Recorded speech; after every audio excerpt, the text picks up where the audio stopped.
Hello everyone, welcome to my channel. कैसे हैं आप सब और आप सबकी स्टडी कैसी चल रही है। आई होप आप सबकी स्टडी बहुत अच्छी चल रही होगी फ्रेंड्स। और हम आ चुके हैं डे 41 में रीस्टार्ट यूपी टीजीटी में जो सीरीज़ हमने चलाई है। और यूपी टीजीटी का इंग्लिश सब्जेक्ट का जो सिलेबस है वो हमने डे वाइज स्टार्ट किया है। और अगर आप ये वीडियो फर्स्ट टाइम देख रहे हैं तो आप डे फर्स्ट से फॉलो कर सकते हैं और सिलेबस को कंप्लीट कर सकते हैं।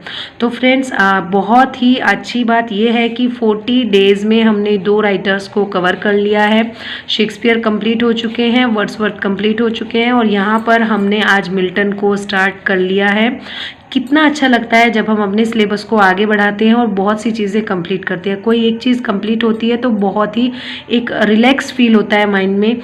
एस्पिरेंट्स इस चीज़ को रिलेट कर सकते हैं। क्या आप लोगों को भी ऐसा लगता है जब हम किसी एक पोर्शन को कंप्लीट करते हैं तो आपको सुकून फील होता है, आपको लगता है कि हाँ काफ़ी कुछ मेरा कवर अप हो गया है। तो आप लोग बताइएगा वर्ड्सवर्थ को कंप्लीट करके आप लोगों को कैसा लग रहा है। और मिल्टन स्टार्ट कर रहे हैं। मिल्टन की बायोग्राफी और क्रिटिकल कमेंट्स हम लोगों को पढ़ना है आज। लिटरेचर का यही टॉपिक है, John Milton biography and critical comments of Milton. ठीक है ना फ्रेंड्स।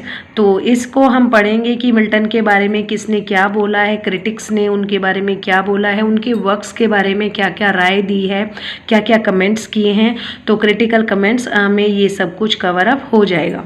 नेक्स्ट है ग्रामर। ग्रामर में ट्रांसफॉर्मेशन चल रहा था। ट्रांसफॉर्मेशन के कल 2 चैप्टर्स हमने कंप्लीट किए थे। तो नेक्स्ट हमें 3 चैप्टर्स कंप्लीट करने हैं और बस यही बचते हैं, फिर ट्रांसफॉर्मेशन जो है कंप्लीट हो जाएगा। नेक्स्ट है transformation of interrogative and assertive sentences और उसके बाद है एक्सक्लेमेटरी एंड एसरेटिव सेंटेंसेस का ट्रांसफॉर्मेशन। फिर transformation of one part of speech for another. तो ये 3 चैप्टर्स हमें यहाँ पर कंप्लीट करने हैं। रेन एंड मार्टिन से हम ये जो टॉपिक्स हैं वो ले रहे हैं। आप लोग रेन एंड मार्टिन में ये सारे चैप्टर्स देख सकते हैं और वहाँ से इनकी एक्सरसाइजेस फॉलो करके इसको कंप्लीट कर सकते हैं। नेक्स्ट वोकैब में हमें पढ़ना है एन लेटर्स से 20 सिनोनिम्स और 20 एंटोनिम्स। और ये चीज़ें हम पढ़ रहे हैं ब्लैक बुक से। आप ब्लैक बुक से इसको कंप्लीट कर सकते हैं, अदरवाइज आपके पास जो भी बुक है आप वहाँ से वोकैब फॉलो कर सकते हैं। नेक्स्ट है लिटरेरी टर्म्स। लिटरेरी टर्म्स हमें पढ़नी है 6 literary terms of R letter. R letter की 6 लिटरेरी टर्म्स हमें पढ़नी है जो कि हम पढ़ रहे हैं एम.एच. अब्राहम से। मैं डेली ये चीज़ बोलती हूँ कि कौन सी चीज़ हम कहाँ से पढ़ रहे हैं, लेकिन फिर भी कमेंट्स आते हैं कि लिटरेरी टर्म्स कहाँ से करें, वोकैब कहाँ से करें, ग्रामर कहाँ से करें, लिटरेचर कहाँ से करें। फ्रेंड्स मैं मोस्टली हर वीडियो में बोलती हूँ, हो सकता है 1-2 में स्किप हो जाता हो, अदरवाइज मैं हर एक वीडियो में बुक का नाम बताती हूँ कि लिटरेचर आप एस.के. अरोरा या डॉक्टर रंजीत सिंह से कंप्लीट कीजिए, ग्रामर आप ल्यूसेंट से, रेन एंड मार्टिन से कंप्लीट कीजिए, वोकैब में आप ब्लैक बुक से कंप्लीट कीजिए या फिर एस.पी. बख्शी अगर आपके पास है तो वहाँ से कंप्लीट कर सकते हैं। और लिटरेरी टर्म्स के लिए one and only M H. Abraham मैं रिकमेंड करती हूँ, तो आप वहीं से इसको कंप्लीट कीजिए। अगर आपके पास बुक नहीं है तो आप PDF अवेलेबल करा सकते हैं कहीं से भी, तो आप वहाँ से कर सकते हैं। तो डिटेल्स में देख लेते हैं लिटरेरी टर्म्स में हमें क्या क्या पढ़ना है। फर्स्ट है रेनेसा, जो कि बहुत इंपॉर्टेंट टर्म है, मोस्ट इंपॉर्टेंट हम इसको रखेंगे, इसको बहुत अच्छे तरीके से हमें कंप्लीट करना है। ठीक है ना फ्रेंड्स। नेक्स्ट है rhetoric, rhetorical criticism, rhetorical figures, rhyme and Roman ए क्लैफ। ठीक है ना फ्रेंड्स। तो ये 6 लिटरेरी टर्म्स हैं जिनको हमें कंप्लीट करना है। और मोस्टली रिटोरिक, रिटोरिकल डिवाइस और रिटोरिकल फिगर्स, ये तीनों एक जैसी ही डिवाइस हैं और एक दूसरे से इंटरकनेक्टेड हैं। तो अगर आप ये पढ़ेंगे, इन तीनों को आप अच्छे तरीके से इंटर रिलेट कर पाएंगे तो इसमें आपको ज़्यादा प्रॉब्लम नहीं आने वाली है। तो एम.एच. अब्राहम में ये सब बहुत अच्छे तरीके से दी गई हैं, इनकी एक्सप्लेनेशन बहुत अच्छे तरीके से दी गई है। और अगर आप चाहते हैं कि इनके भी जो प्रीवियस ईयर क्वेश्चंस है विद एक्सप्लेनेशन जो कि यूथ पब्लिकेशन में दिए गए हैं उनको मैं आप लोगों के साथ शेयर करूं, तो एक लिटरेरी टर्म्स का अलग से मैं वीडियो बनाना स्टार्ट करूंगी कि जो लिटरेरी टर्म्स हैं, ओनली लिटरेरी टर्म्स के लिए जो प्रीवियस ईयर क्वेश्चंस हैं उनको करना स्टार्ट करेंगे, जिसमें उनकी एक्सप्लेनेशन भी दी गई है, जिससे कि एम.एच. अब्राहम जिसके पास नहीं है और जो ये जानना चाहते हैं कि किस तरीके के क्वेश्चंस पूछे जाते हैं यूपी टीजीटी में लिटरेरी टर्म्स से, तो उनके लिए काफ़ी हेल्प हो जाएगी। तो आप सब लोग बताइएगा कमेंट्स में कि यूथ पब्लिकेशन में जो लिटरेरी टर्म्स के प्रीवियस ईयर क्वेश्चंस हैं वो आप लोगों को करने हैं या नहीं करने हैं। अगर आप चाहते हैं कि आप उनको सॉल्व करें तो मैं आप लोगों के साथ उनको भी शेयर करूँगी, क्योंकि अभी हम विलियम वर्ड्सवर्थ के क्वेश्चंस कर रहे हैं और वो जल्दी ही कंप्लीट हो जाएंगे। फिर हम मिल्टन के स्टार्ट करेंगे और साथ ही साथ हम लिटरेरी टर्म्स भी स्टार्ट कर लेंगे।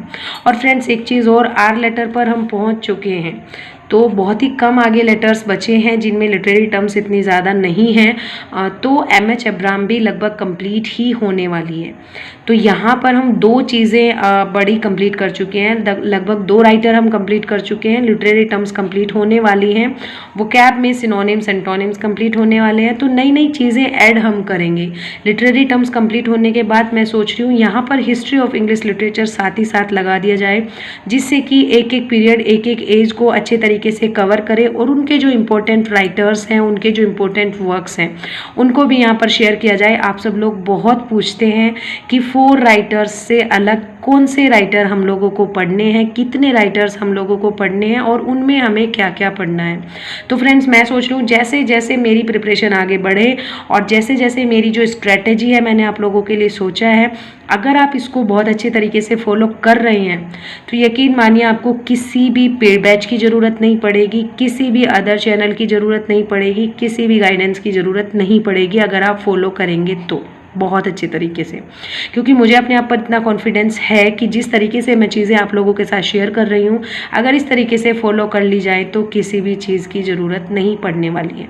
लेकिन अगर आप बिलीव नहीं करते, अगर आप फेथ नहीं रखते हो किसी के ऊपर कि इसको क्या पता, इसे कुछ नहीं आता, तो वो आपकी प्रॉब्लम है, वो मेरी प्रॉब्लम नहीं है। मैं अपनी तरफ से अपना पूरा 100% आप लोगों को दे रही हूँ और अगर उसमें आप लोगों को 1% भी हेल्प मिलती है तो मुझे काफ़ी अच्छा लगता है। लेकिन अगर आप ये मानते हो कि ये आपके लिए वेस्ट ऑफ टाइम है या मेरे लिए वेस्ट ऑफ टाइम है, तो वो आपकी चॉइस है, वो आपकी थॉट्स हैं, आपकी चॉइस है। जैसा आप सोचते हो वैसा ही आपके माइंड में थॉट्स आना स्टार्ट हो जाते हैं। तो वो आपका मैटर है, मेरा नहीं है। मैं पूरी कोशिश करती हूँ कि आप लोगों को हर एक चीज़ अच्छे तरीके से बता दी जाए कि आपको किस तरीके से कवर करना है। मैं आपके हर क्वेश्चन का आंसर करने की कोशिश करती हूँ, जितना मुझे पता है, जितनी मेरी नॉलेज है, अपना 100% आप लोगों को देने की कोशिश करती हूँ। ठीक है ना फ्रेंड्स। फिर भी अगर आपके कोई क्वेश्चंस रह जाते हैं तो आप फ्री फील करिए और कमेंट सेक्शन में आप अपने क्वेश्चंस पूछ सकते हैं। और हाँ, आप अपने सजेशंस भी दे सकते हैं इम्प्रूव करने के लिए। अगर इसमें कोई और सजेशंस की नीड है, आप लोगों को लगता है कि इन टारगेट्स में हम और चीज़ें ऐड कर सकते हैं या इनमें से हमें कुछ कम करने की ज़रूरत है, तो आप लोग ज़रूर बताइएगा। मैं उस चीज़ को भी कंसीडर करूँगी और अगर वो आपके लिए हेल्पफुल रहेगा तो उसको ज़रूर से ऐड करूँगी। तो चलिए फ्रेंड्स, मिलते हैं नेक्स्ट वीडियो में नेक्स्ट टॉपिक के साथ। तब तक के लिए थैंक यू सो मच और करते रहिए अपने एग्ज़ाम की प्रिपरेशन काफ़ी अच्छे से।